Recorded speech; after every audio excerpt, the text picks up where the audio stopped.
In this takeaway, I'm going to show you how to instantly improve almost every area of your playing with one really simple technique.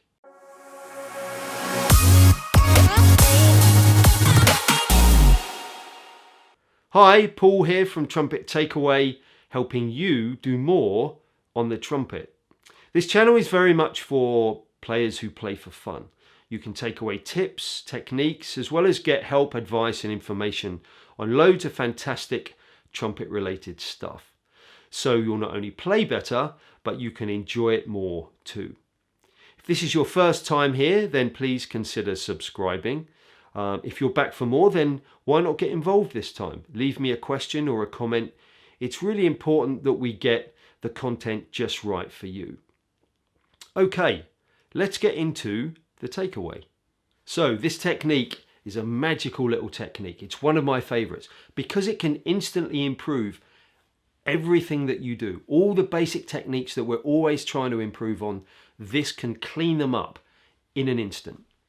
I call it the bow and arrow, and you'll see why that is when you try it in just a minute.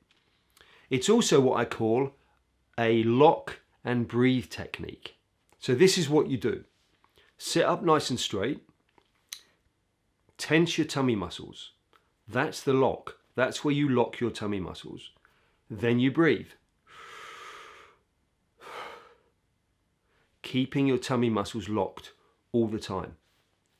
That's it. It's really, really simple. The two main things you'll realize when you do this technique are, number one, you're pulling the air in against force. It's not a relaxed breath that you're going to take. You're going to be pulling that air in against the force of the tummy muscles being locked. That's fine. You should be feeling that. That's what's going to make this technique work for you. It's like pulling back the bow when you're aiming the arrow. It's very much like that.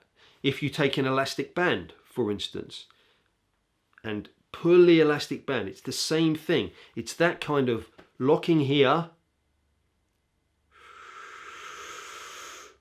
The more air you take in, the more difficult it becomes to pull that air in. But what that air can do is much, much more effective once you start to play. The second thing is you'll also realize that you won't be able to take in as much air as you normally do. So what areas of your playing can you expect to be better as a result of this technique? Where is the improvement going to come? Let's go over a few of the areas now. The first one is your sound. Your sound is likely to be more colourful. That's kind of another word for more resonant. But I like the word colourful because it really does add more depth to your sound. See what you think. Try maybe a long note with the technique, then try it without the technique. What is the difference? Can you hear any difference in the sound? Note production. This technique can really clean up your note production, make it nice and clear. As soon as you release the tongue, you get a nice little kind of pop on the front of the sound. So it sounds really, really clear. Tuning in the low register sometimes is difficult. I know I used to play years ago in a brass band when I was a kid, and I was on third cornet.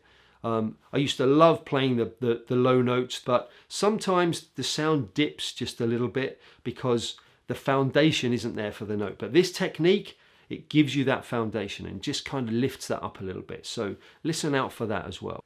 Quiet playing. Now there's an area that most of us can do with a little bit of help. And what this technique does is it kind of just gives you something to lean on, push against. So kind of like using a practice mute. If you've ever used a practice mute, it just adds a little bit more resistance to the sound. So you can blow more, but the sound is still quiet. This technique gives you a similar kind of feel when you're playing quietly. You'll really notice a difference in your flexibility because being able to move around the registers of the trumpet will be much easier when you've got those tummy muscles locked. Again, see what you think, try it out. Your dynamic range will be greater because your loud notes are probably going to be louder than normal because they've got more of the ring, more of the resonance. And your quiet notes, you'll be able to take even more of a risk. So your dynamics will be massively improved. And the last one is confidence. We all need confidence when we play. We all need to play without fear.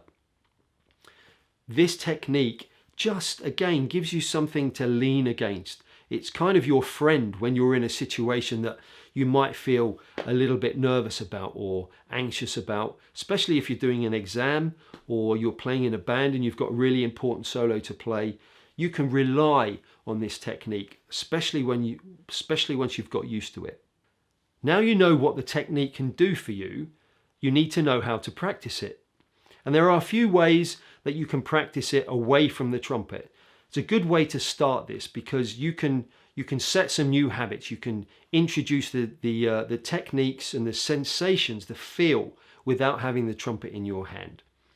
Very, very valuable way of practicing sometimes. So a good way to practice this to begin with is just to use it when you're having a conversation with somebody. I'm talking to you now with my tummy muscles locked. I'm using the bow and arrow technique, although you probably wouldn't know from my voice.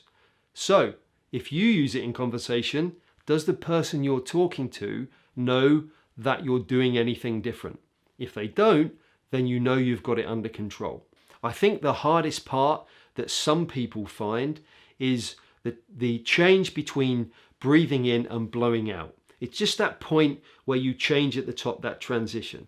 So that area you might want to practice a few times. A good way to do that is just to pant slowly. So tense your abs, lock your tummy muscles, and just go, just to get used to breathing in and blowing out without the throat closing down too much. Another great way to practice this technique away from the trumpet is to articulate without using any air. So lock your tummy muscles, breathe in,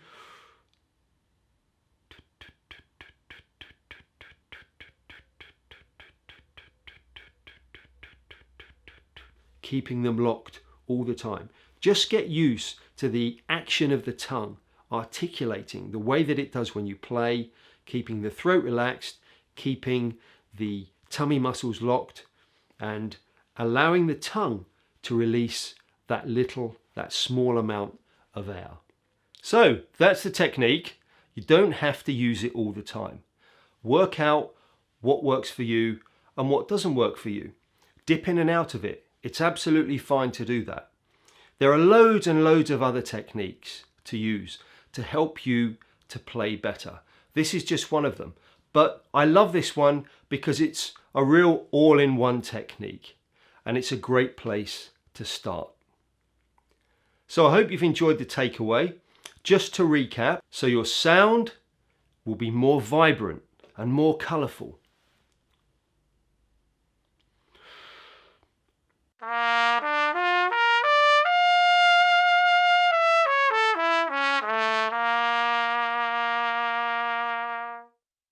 Your articulation will be clean and crisp.